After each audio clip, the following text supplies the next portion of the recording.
कड़वा कड़वा थूक और मीठा मीठा गप ये नहीं चलेगा।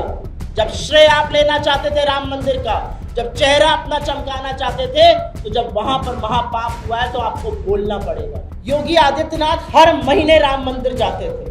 आपको चोरी का पता कैसे नहीं चला? पहले आप हिंदुओं को ये जवाब दीजिए। योगी आदित्यनाथ जी और नरेंद्र मोदी जी अपना मुंह छिपाने के लायक कहीं नहीं रहे। जब ये चढ़ावा चोरी और ये डकैती की खबरें आई तो मोदी जी अफ्रीका और फ्रांस और नॉर्वे और स्वीडन और इटली में मेलोडी लेकर घूमने लगे। मलेशिया चले गए वो फर्जी अवार्ड खरीदने के लिए। जहां आरएसएस की एंट्री हुई, जिस मंदिर में आरएसएस घुसा, वहां से डकैती, वहां से चोरी, वहां से महापाप की खबरें आती हैं। ये इनकी असलियत। 145 करोड़ के देश में आपको इन दागदार, इन भ्रष्टाचारियों, इन घोटालेबाजों, इन जालसाजों के अलावा भगवान राम का काम करने के लिए कोई मिल नहीं रहा है। एसआईटी ने 8 छोटे छोटे प्यादों को क्यों पकड़ा, बड़े बड़े मगरमच्छों को क्यों छोड़ दिया?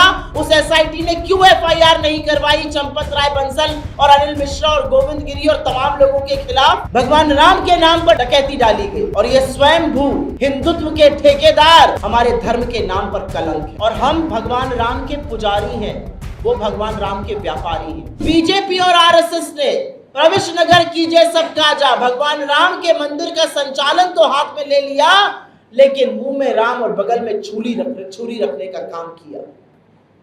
भगवान राम के नाम पर डकैती डाली गई और असलियत ये कि पकड़ा सिर्फ 40 दिन की चोरी गई है।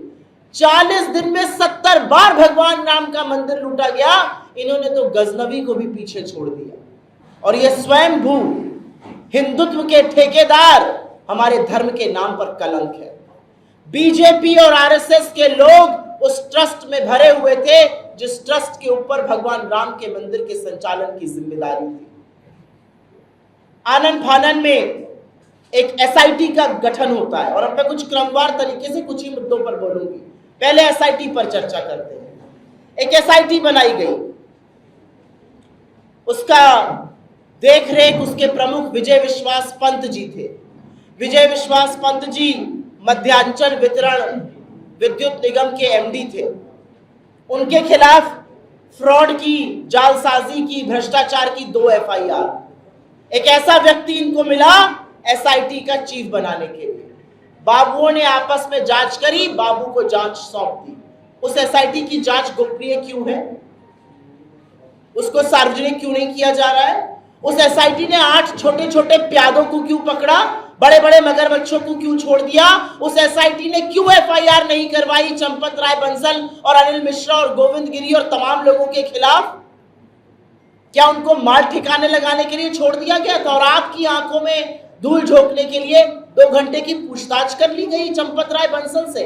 चंपत राय बंसल सर्वे सर्वा बने हुए थे उस ट्रस्ट के हर चीज के अयोध्या में और उनको बिल्कुल आजाद छोड़ दिया गया। एक छोटा सा इस्तीफा ले लिया गया और आप ही के एक साथी ने स्टिंग ऑपरेशन किया और वहां पे कहा जाता है इस्तीफे से क्या होता है, सारे फैसले तो वही लेते हैं।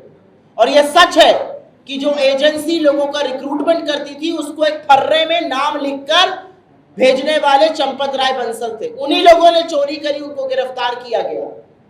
तो जब चोरों के सरगना को आपने छोड़ दिया तो छोटे छोटे प्यादों से क्या मिल जाएगा? कोई 12,000 कमा रहा था, कोई 14,000 कमा रहा था, ये अलग बात है। वो 25 लाख का प्लॉट खरीद रहे थे। लेकिन ये भाई साहब क्या कर रहे थे? चंपत राय बंसल आरएसएस के बेहद करीबी, आरएसएस की विचारधारा के, आरएसएस के कार्यकर्ता, उनको छोड़ने का काम क्यों किया गया? अनिल मिश्रा को छोड़ने का काम क्यों किया गया? चंपत राय बंसल जानते थे कि अयोध्या के श्री राम मंदिर में केंद्रीय पुलिस बल भी है, स्टेट पुलिस बल भी है। उसके बाद भी उन्होंने 400 निजी सिक्योरिटी वालों की एक एजेंसी क्यों रखी? वो उसी रूट पर क्यों लगी जहां पर डोनेशन जाती थी?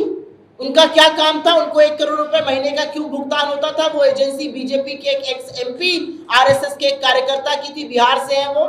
उनको क्यों रखा गया? क्या उनके ऊपर चोरी का जिम्मेदारी सौंपी गई थी? ऐसे चोरी होगी? ये दूसरी बात है।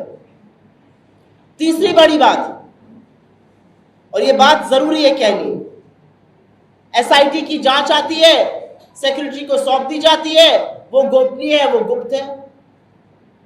उसके बाद तमाम लोग आके सामने कहना शुरू करते हैं हमारा चंपत, एक बात और यहां पे कहनी जरूरी, चंपत राय बंसल जी को निकाला गया, कथित तौर पर उन्होंने इस्तीफा दिया, लाया किसको गया? बजरंग लाल बागरा को। एक विजय विश्वास पंत लाए गए थे जिनके ऊपर 2 FIR थी, एक बजरंग लाल बागरा लाए गए ट्रस्ट में।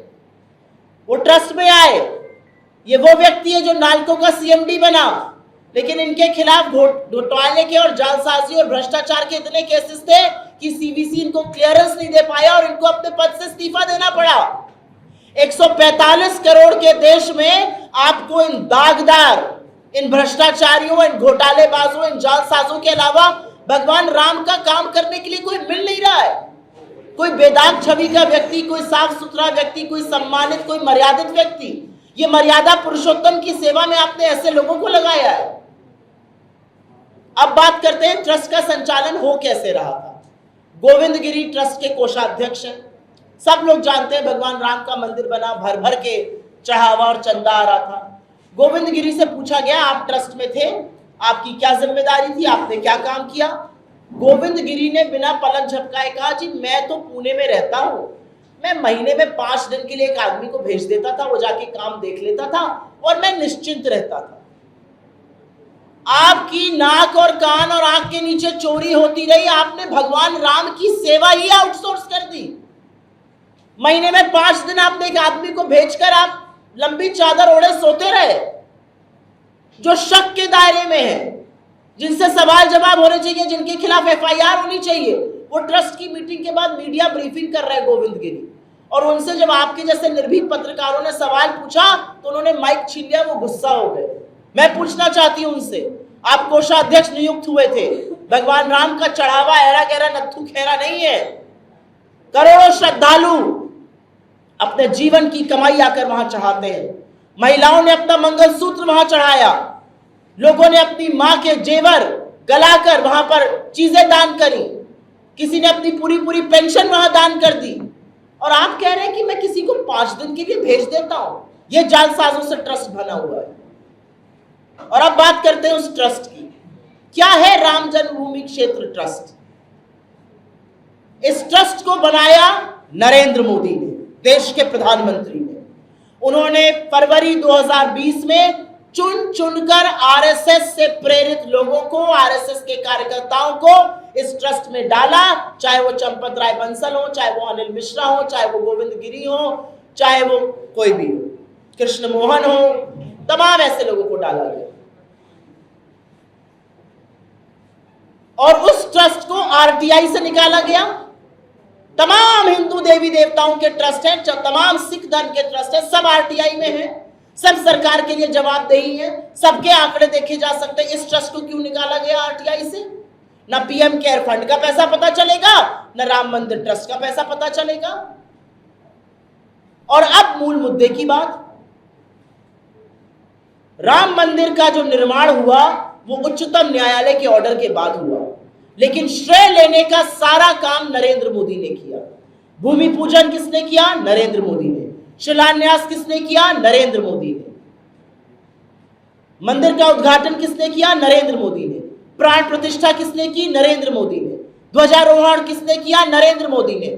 हर तरफ हजारों कैमरे लगाए गए, बड़े बड़े इवेंट बनाए गए, हजारों करोड़ रुपए बॉलीवुड के सितारों पर फूके गए, उनको बुलाया गया, भव्य इवेंट बनाया गया।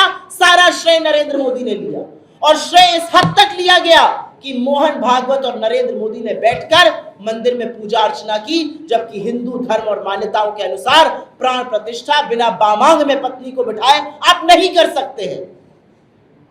आपने शंकराचार्यों को, जो धर्म के शिरोमणि है, हमारे धर्म में ईश्वर के बाद शंकराचार्यों की जगह उनको दूध की मक्खी की तरह निकाल दिया गया, उनको आमंत्रित भी नहीं किया गया, क्योंकि कैमरे का फोकस नरेंद्र मोदी पर रहना था। और जब ये चढ़ावा चोरी और ये डकैती की खबरें आई, जब हिंदुओं की आस्था पर प्रहार हुआ, तो मोदी जी अफ्रीका और फ्रांस और नॉर्वे और स्वीडन और इटली में मेलोडी लेकर घूमने लगे। मलेशिया चले गए वो फर्जी अवार्ड खरीदने के लिए।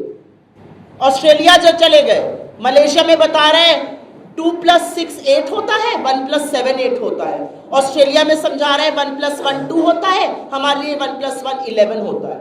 ये तो उनकी बुद्धि का स्तर है। देश में हिंदुओं की आस्था पर प्रहार हुआ, सारा श्रेय राम मंदिर का आपने लेना चाहा। आपकी राजनीति सारी की सारी वैमनस्य फैलाने की, भगवान राम के नाम पर आपने लोगों को लड़ाया भिड़ाया, सब कुछ किया।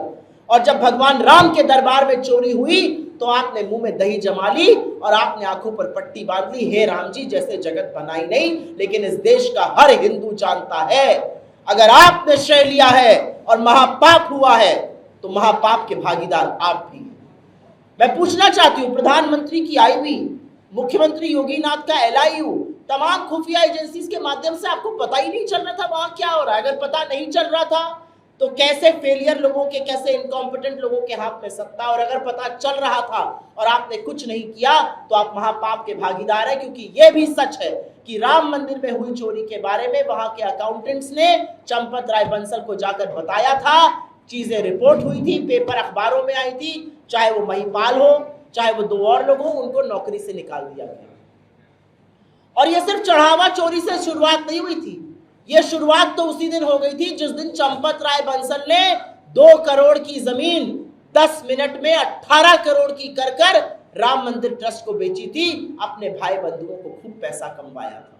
उस दिन से डाके की शुरुआत हो गई थी। और जब हम लोगों ने उसके बारे में बोला तो ये लोग कहते हैं हम रामद्रोही हैं, हम धर्म विरोधी हैं, हम धर्म भीरू हैं, हम धर्म परायण हैं, आप ढोंगी हिंदू हैं, आपने गलत किया, आपने भगवान राम के मंदिर को लूटा। और ये सच है। दिलीप सिंह राठौर, उन्होंने कहा मैं तो मुफ्त में पत्थर देने को तैयार था, लेकिन हजारों रुपए पर फीट पर पत्थर खरीदा गया। एलएनटी ने कहा हम 1 रुपए में बनाएंगे मंदिर, लेकिन हजारों करोड़ रुपए मंदिर में निर्माण में दिए गए, जबकि कंपनी 1 रुपए में बनाने को तैयार थी। क्यों ऐसा किया गया? किसने पैसा खाया? कहां पैसा गया? हजारों करोड़ रुपए जो 8000 आपने बड़े बड़े सिने स्टार बुलाए थे वहां पर करने के लिए, शंकराचार्यों को बाहर करके उन पे खर्चा किए गए। एक गरीब आदमी नहीं था वहां पर, एक वंचित शोषित समाज का आदमी नहीं था। नरेंद्र मोदी फोकस थे, भगवान राम से बड़े पोस्टर नरेंद्र मोदी ने अपने लगवाए थे अयोध्या में। मैं उत्तर प्रदेश से आती हूँ, महाराजगंज से आती हूँ, जब लखनऊ से महाराजगंज जाती हूँ अयोध्या जी में दर्शन करके जाती हूँ, मैंने देखा और मुझे दुख हुआ इस बात का कि भगवान राम से ज्यादा बड़ी तस्वीर नरेंद्र मोदी की थी। यही बीजेपी है जिसने भगवान राम को छोटा सा बच्चा बनाकर ऊंट की उंगली नरेंद्र मोदी थामे फिर रहे हैं। हमारे आराध्य करोड़ों की आस्था जिनमें है, उनको आपने नरेंद्र मोदी के हाथों में थाम दिया। इन सब चीजों की जानकारी आने के बाद आज हर व्यक्ति के मन में आक्रोश है। 8-8, 9-9 लाख ज्यादा चंदा आज वहां गिना जा रहा है क्योंकि चोरी बंद हो गई है। आप सोचिए 40 दिन में 70 चोरियां पकड़ी गई, पिछले 6 साल में कितनी चोरी हुई होगी वहां पर। और इस बात का जवाब कौन देगा? जवाबदेही किसकी है?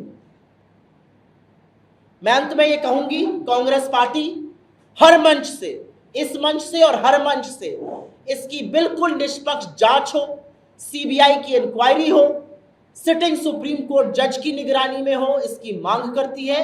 और हमारी एक बहुत बड़ी मांग ये है कि इस देश के प्रधानमंत्री को देश को संबोधित करना चाहिए। देश आहत है, देश परेशान है।